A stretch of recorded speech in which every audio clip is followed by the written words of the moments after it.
No. So the education account has nothing to do with your employer or anything. It's just separate. Like it's like going to a bank account, and if you opened let's say a savings account for your kid, and you left your job, you're not going to switch banks. Your bank's still going to be the same. Yeah. So it's just there's different companies that offer it.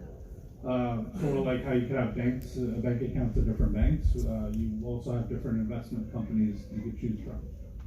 So, and that has nothing to do with your job right now.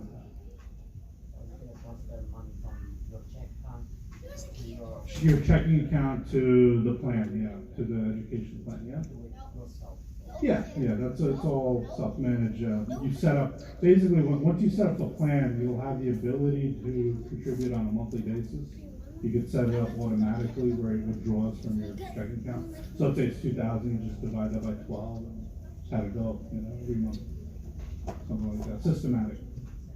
Yeah, sure. I saw this happen too much for when you start the job and you have a 401k. How I can know to go to IRA on that one or the Roth one? What's the condition to go? How I can choose one of the two? So what I would say is depending on what you're. So if you were to go to normally people go to a traditional, okay. The Roth, it would make sense in certain situations. And what I would strongly suggest is talk to your accountant, if you have an accountant, a tax advisor, just to see what the advantage would be for you. Because in order to figure out like what would be better, you kind of have to look at your whole financial picture and how it affects you on your taxes and stuff. So I would say talk to your CPA about it.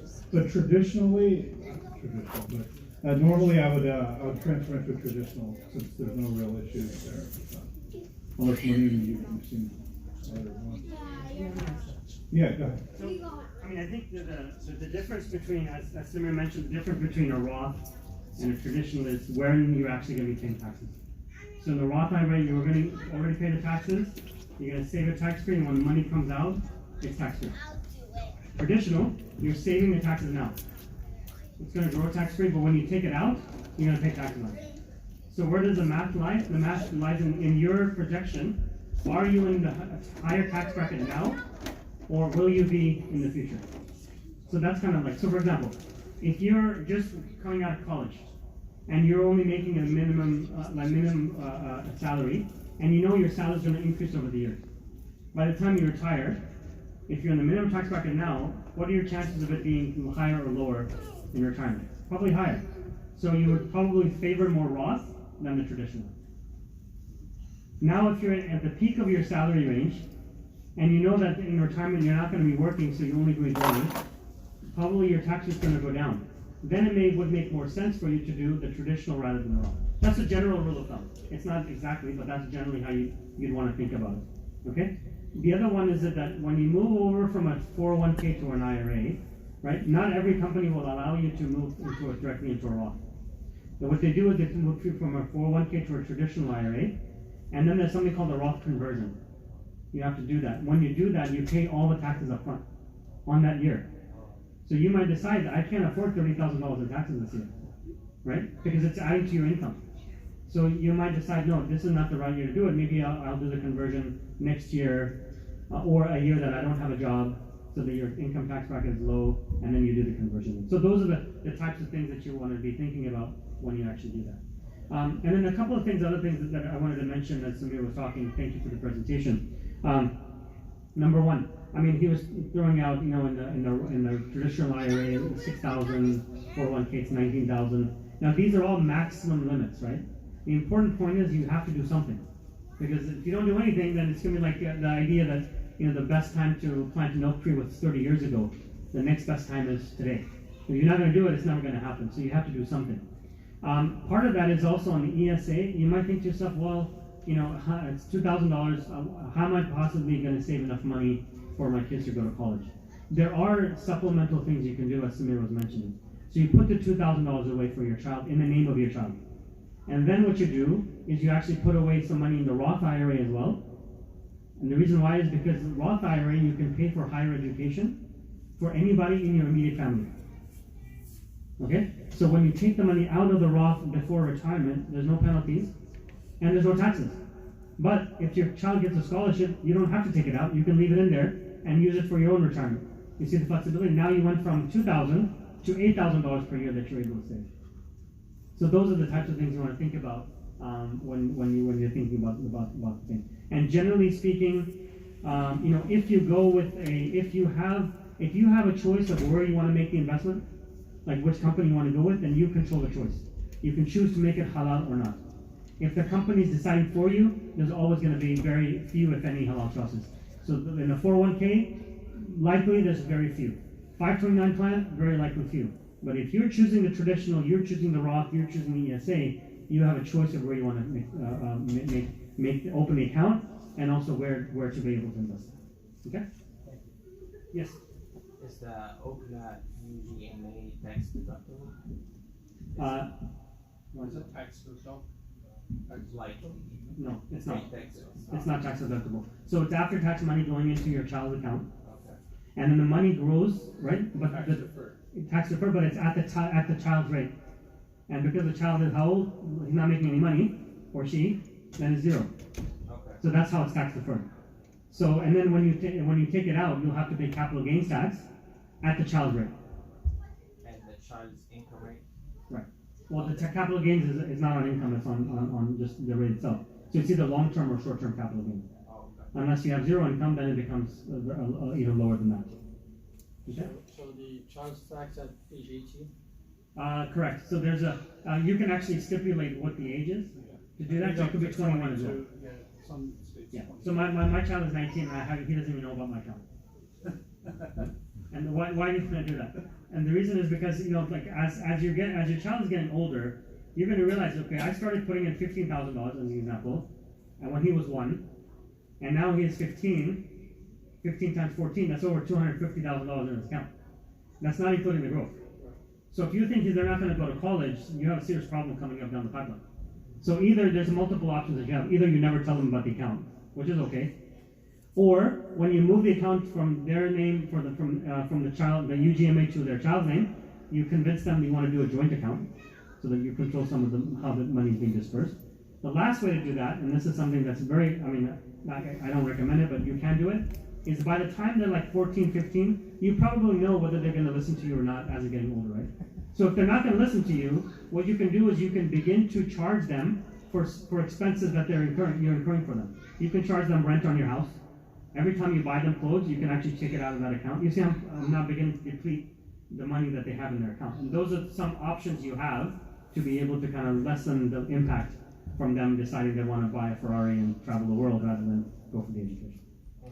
Can you use that OPNA later on for something other than education? Anything you want. Yeah.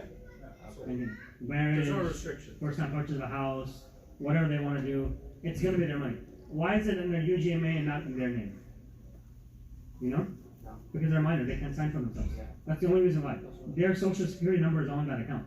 Okay. You're only acting as a custodian because they can't act for themselves. So that's why at the age of majority, you have to turn it over to them. Okay? And they make you turn it over, Yeah. they'll harass you to come. And they will pay come in tax and do on it. it. They'll pay the tax on it right away. When you transfer it over, no, you don't. Because it's technically not a transfer. It's technically you're just removing title yourself change. off of the account. So, that's it. I gotta go here, then here, then I'll come back here. So we coming from other country, we don't have those retirement and those stuff. So, and the problem with us, always taking people back to our country. So we never invest in our retirement. We don't know about houses, whatever. And always thinking about Allah is here. Allah is gonna do it. Allah. We're supposed to be listening to plan everything, every single thing. And we all know haram, don't touch it, don't do that, don't do it. So my question is, I came here like 20 years ago. I was doing as self-employed and I never invested in my retirement. Now I'm 59. I start working. I went to college and I used subsidized and subsidized FAFSA, you know what I say. I came back, alhamdulillah. At 47, I went to school. And after that, 5 years, I found a job at 55 years old. So working with the company, I started doing my retirement. How I can catch up to pay, to paid retirement for, because I still have like 5 years, 10 years, 65 gonna be okay. So I I mean, start 55 now, 4 years I work with the company. I put 12% of my salary. Can I put a year more money? your maximum is 19,000 a year, so. Well, he's 59, so you have a Oh, catch-up provision. oh yeah, that's right. So it's 25,000 a year. Yeah, there you go. So, I mean, you could. So what I would do is, like you said, maximize as much as possible, right? So you do the you do the Roth IRA. I mean, sorry, you do the 401k. So that's $25,000. Then, if your wife is not working, she's working, she can maximize maybe her 401k as well. That's another. If your wife's not working, for example, you can open up a traditional IRA in her name and put money, $6,000 plus a catch up for that account as well, right? And then we're giving you like the tax deferred way of doing it. There's nothing wrong with you just opening up a regular account and saving as much as possible also, right? You can do that and pay the taxes along the way, but at least you're saving money. Right? So it's interesting, you mentioned this, I'm just going to highlight this thing. So I used to wonder why people did that. Why do you think you're going to go back home and never going to invest it? Okay, so I have to tell you, because now I have real life experience. So I moved to Malaysia about 7 years ago, and I thought I was going to be there for 3 years. And I was like, well, why would I want to invest anywhere in Malaysia, buy a house with my God? I'm only going to be here for 3 years and I'll leave. So I ended up being there for 7 years, right? And the same situation, I was always thinking about why didn't I make an investment there in a house? Because of the fact that, and who knows how long you're going to end up staying wherever it is that you are. So I think you have a classic example of a majority of our community. Right? In fact, I was giving a khutbah earlier today, and I mentioned this hadith where the Prophet ﷺ said, "May Allah have mercy on a man who earns his money in a halal way, who spends it economically, and who saves some of it for a day when he needs it." So that there's an encouragement to do that, no matter whether you're going to be living here or abroad or wherever it is you're going to be. It's important for us to do that to save for that rainy day fund. Then it was here, right? Yeah. Right. You said for the retirement investment, my understanding to be halal, you have to go aggressive, or not necessarily. And if you do go aggressive, there's a chance that you may lose your retirement because of investing aggressive, you don't just lose. It could be either stocks, or it could be anything else. Is that an option that you may just right before your retirement gets up, you lost your stocks out of the crash or something? Is that an option? That's why the earlier start, the better.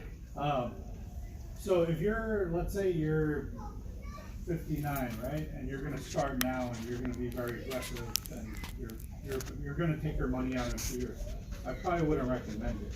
I'd recommend going conservative. There are conservative halal options. Okay, of course they all come with risk. Nothing is risk-free. Risk and reward go hand in hand. So. To answer your question about stocks being halal, were you here for his presentation? Okay, so he covered kind of how we select the stocks for our portfolios at Amana, right? So, or just Islamic investing in general. So there are guidelines by the FIC Council and Sharia boards out there that give you some options on purchasing stocks, right? So. For instance, we mentioned, let's just take a stock. Like some of those guidelines are, we can't obviously invest in alcohol companies, right? Tobacco, anything haram, pornography, anything like that, casino. So that's out of the question. And then there's another metric, which is the amount of debt the company has, right? The accounts receivable. So there's different ratios for that depending on which opinion you follow. And then there's sources of haram revenue that come out of the company, whether it's interest-based, and when you use the example of an airline, right? So let's take, for instance, Southwest Airlines. What's their business? Primarily flying, right? But what else do they do on the plane? That could be haram. Alcohol. So alcohol, right? Okay. So how much alcohol are they actually selling in comparison to their overall business, right? The revenues.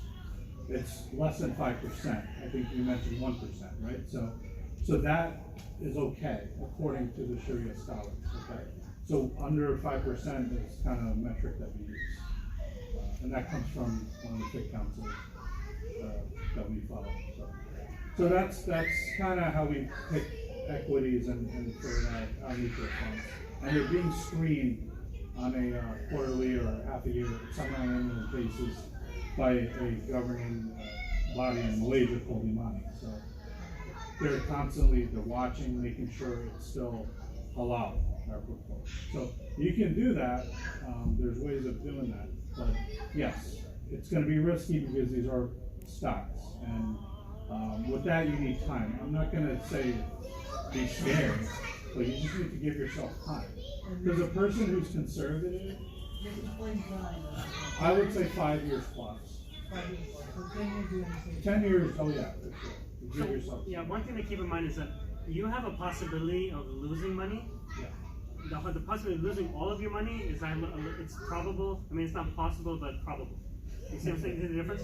So, because if you lose all of your money, it means everybody else has lost all their money too, and we have bigger problems in this world than you losing your money. Because every single company in the U.S. went bankrupt. So you have to kind of put that in perspective. That you can go down. In 2008, when people were trying to retire, they did lose half their money sometimes, and they were stuck in a bad situation.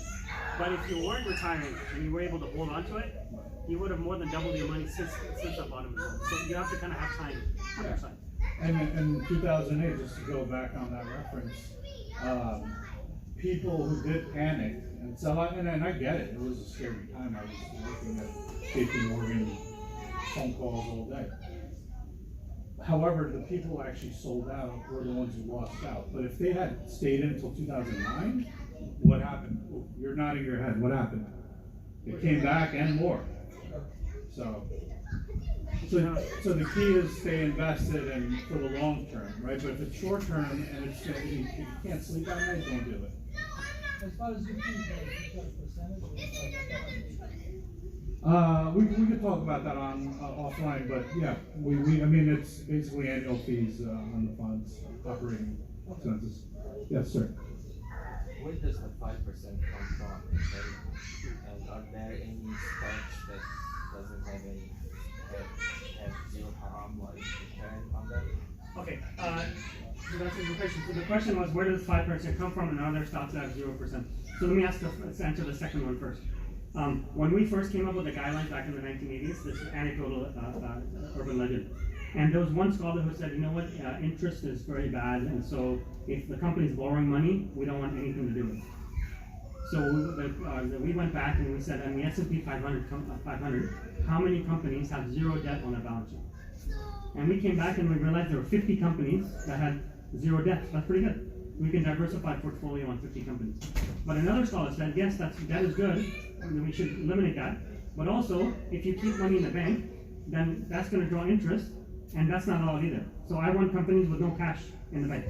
So how many companies do you think there are in S&P that have no debt and no cash? Zero.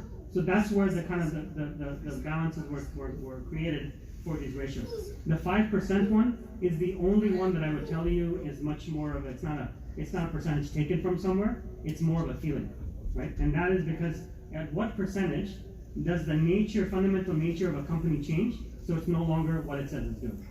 And with the scholars, some scholars say it's 9%. We've actually gone with the 5% opinion. So it's kind of like one of those things. Are there companies out there in the world that would be completely Islamic? Yes, there are. You'd find them in some, even in Malaysia, for example, there's only one or two.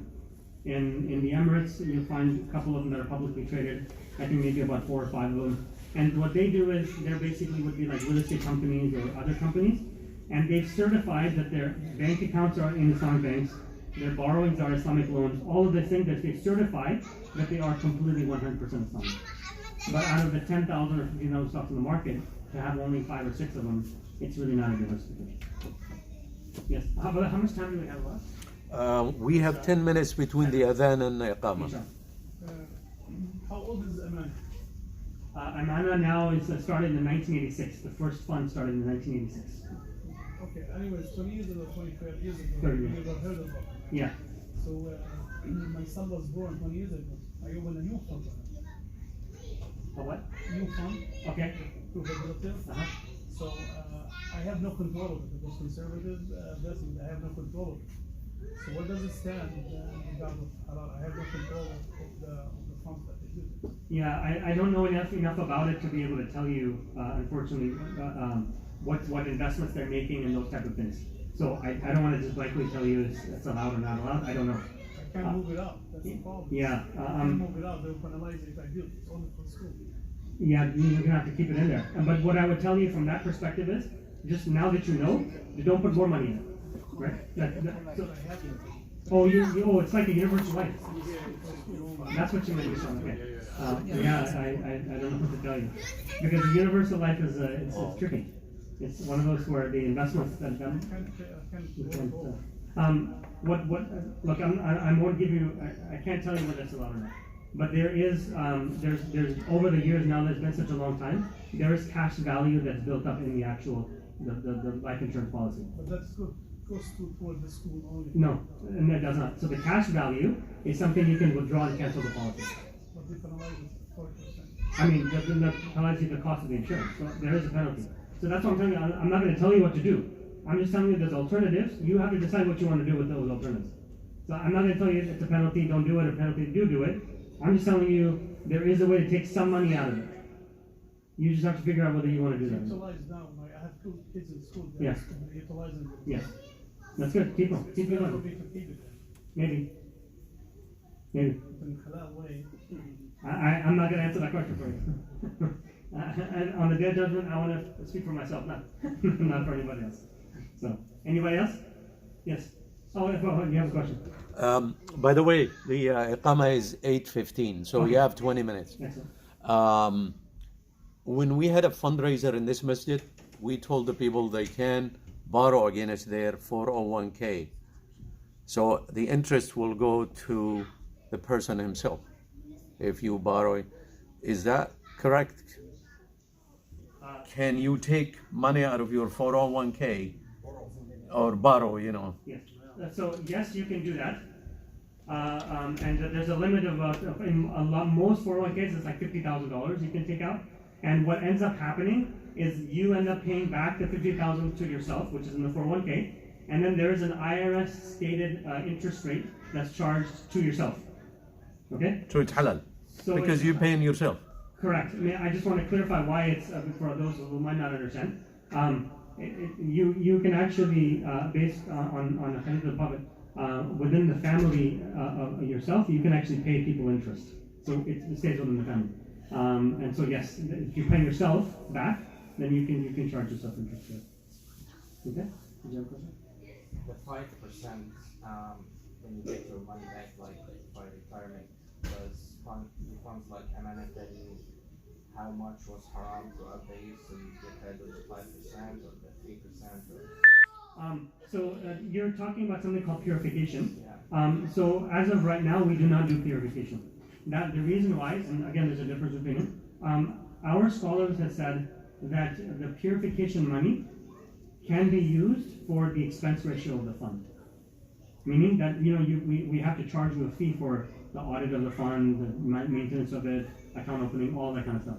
That fee right now, for example, in one of the funds would be 85 basis points. Our purification is much below that. It's like 10 basis points or something. So as long as that purification is below the expense ratio, our scholars have said we don't need to disclose any of that information. However, that being said, we are working on our own purification formula, so that eventually in a couple of years, inshallah, we will have those numbers for you. And my recommendation to you is if you are going to do it, then do it yearly. Don't wait until retirement to do it. That's way too long. Because it's going to be a lot more money. And when it's a lot more money, Shaitan has more ways to be able to tell you not to do it. So just do it every year and just get it over with. Anybody else? Yes. If you have a retirement plan with the company where you want to open a new one, can you ask the company to give you a list of investors? You can choose which one is for that, which one is for that. So when the companies create these 401k plans with the investment company, like it might be Fidelity or any one of these, right? You don't have much of an option. It's whatever they've selected for that. However, we do get this question a lot. How can we do it? There is a way we can do it, okay? And that's dependent on your employer. If they offer a self-directed 401k plan, okay? If they do that, you have the option of investing in anything you like. So then you can participate in Amana or whatever else is out there.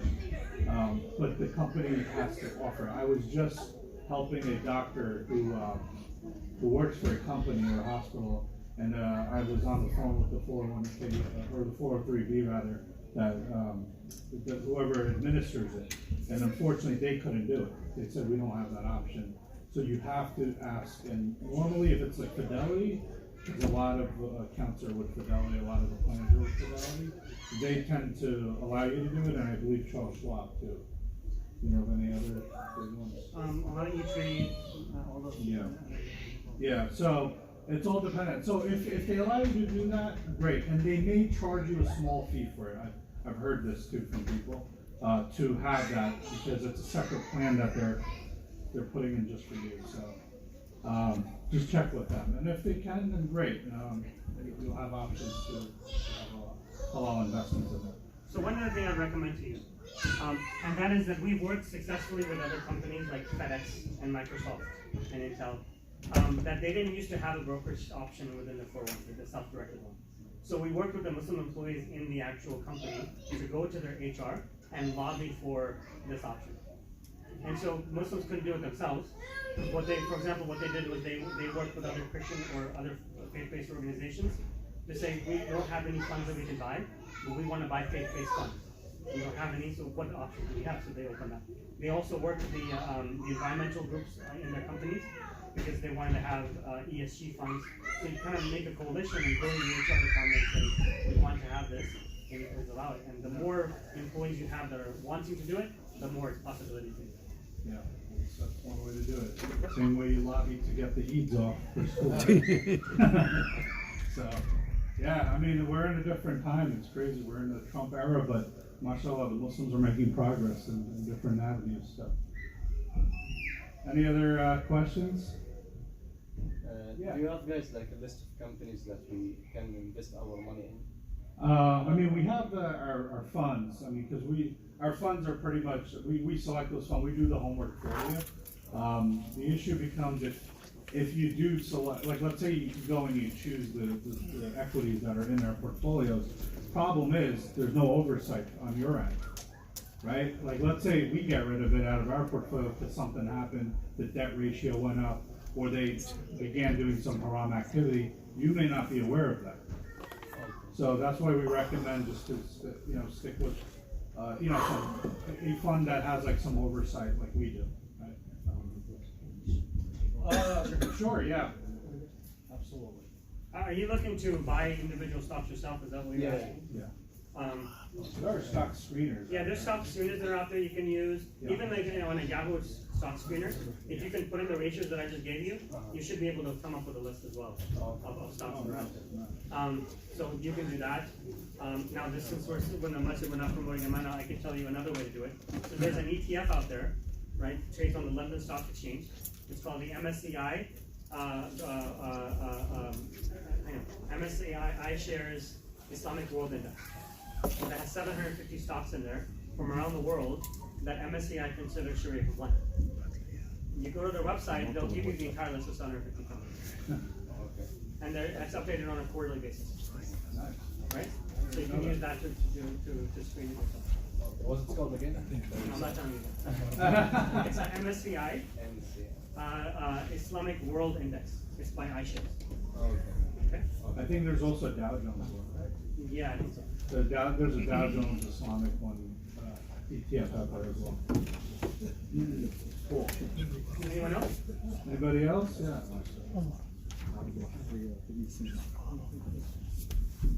And I apologize if this didn't relate to some of you or wasn't applicable, but I'm sure hopefully you learned something. You could share it with your family, friends. And certainly if you have any questions later on, you want to talk to us, I have my card. You can take my card and call me. Our office is based in Bellingham, Washington State, not DC. Yeah. There's actually a Bellingham, Massachusetts as well. I heard. Oh, there is. So, you guys know that? Yeah. And we have our trust offices in Nevada and Henderson, and then we have an office in Malaysia where Munim was the president for the last 8 years. But Samir's in the New Jersey area, so Yeah. New England. Yeah, I pretty much cover the East Coast. So. Contacts and shit on the phone or email. Yeah, phone, email. I do these presentations time to time. So So if you have an account, for example, yeah. you send us like updates. Yeah, you'll get a statement like any other brokerage, account. So, so the amount of funds are managed by Saturna Capital. We all work for Saturna Capital. So it's 60. It was a 65-man office, men and women in Bellingham, Washington, and then we have about 10 to 12 in Malaysia. So we have a full operation. It's not just us. People get that impression. So you can actually open up an account online and come directly to us. Or if you have Fidelity or Schwab or Ameritrade, E-Trade, any of the brokerage companies that are out there, if you have an account with them, you should be able to buy our product. So there's multiple ways. You can transfer that? No, so I think, so you can either directly come to us, or if you already have an account with Fidelity Schwab, you can buy our mutual fund through that platform. Yeah. So you would buy it. I don't know if any of you have done like trading or purchase, like where you buy securities in your brokerage account. What he's saying is you could put the symbol in, AMA, whatever it is, the growth or GX, or the income fund, whatever you want. I mean, obviously, if you go on our website, it'll tell you how you can do it. There's an allocator tool, because you may have the question, like, how do I invest this, right? And we have 4 funds, so it's a good thing to kind of go through that allocator or talk to one of us before making it. Do you understand what we're saying? You had a question about you mentioned transfer. What were you thinking? What was your train of thought? No, I was thinking, since you mentioned fidelity, like Okay. many of us are fidelity, like do our jobs. Yeah. So, did you just come in? Yes. Okay. So if we were talking about your 401k and how you can participate in Amana through, like, let's say Fidelity, did you have Fidelity? Is that what it is? Yes. Okay. So I'll just repeat it real quick for you and anybody else.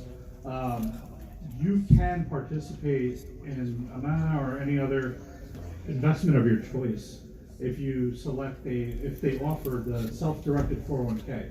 So you need to go to your employer and ask them, hey, can I do this self-directed 401k? Do I have that option? If they say yes, then you open that account, and then you can purchase whatever you want, the Amana or whatever, and go that way. And what Munim was saying earlier is, if they don't have it, and if you have like a lot of Muslims and a lot of environmentalists, you can create like lobbies and try to get it on the platform, right? Get that option on there. Yeah, you're welcome. Okay, sorry. Okay, good, very good. All right, anybody else? Okay. You said there's also low risk for Yeah. like So again, we weren't here to promote Amana, but I will since you asked. The Amana Participation Fund is our newest fund. It is the fund itself is comprised of sukuk. I don't know if you ever heard of this term. It's like halal bonds. The securities are international. They're in the Middle East and Malaysia, Southeast Asia, right? So these securities are basically halal bonds, but we don't try to call them bonds because they don't really act like bonds. It's weird. So we can't compare them to the traditional bond. So with that fund, we use that as an option for like a conservative alternative, right? So if I'm diversifying my portfolio and I have, let's say, a bunch of stocks, growth income, and I want to add some cushion, right, to kind of lower the volatility in my overall portfolio, I'll look at the participation fund to help me do that. And it's done really well. I think this year kind of surprised me. We're almost up 7% on that. So I don't think you should look at any bond fund that's done that. Is that an average or? No. That average will come, that fund itself, you should probably expect between 3 and 3.5 Yeah. on average. It's not supposed to be one of those Yeah. 3% a year. No. Our, that's when you look at our growth fund if you're looking for the juicier stuff. So. See, I get asked this, when I was working with clients, they would say, I don't want anything too risky, I don't want to be conservative. Okay, so I would used to diversify them into primarily like an income model, which was bonds, right, and a little bit of equities in there. And then later on, they would come to me like a couple years. Yeah, my account's not really growing. But my buddy here, he's doubled. I'm like, yeah, well, let's take a look at what he's got. Tell him to share, his holdings. Lo and behold, the guy's got a bunch of equities in there. It's the opposite, right? So, like I mentioned before, if you don't take any risks, there's not going to be the reward. So, and then so don't come at me saying, oh, you're the bad guy. Well, no, we went with the conservative model, right? And low risk. So that's what you'll get: low risk, low reward. Do you have any venture funds in insurance companies? Insurance? No. Do we invest in insurance companies? No.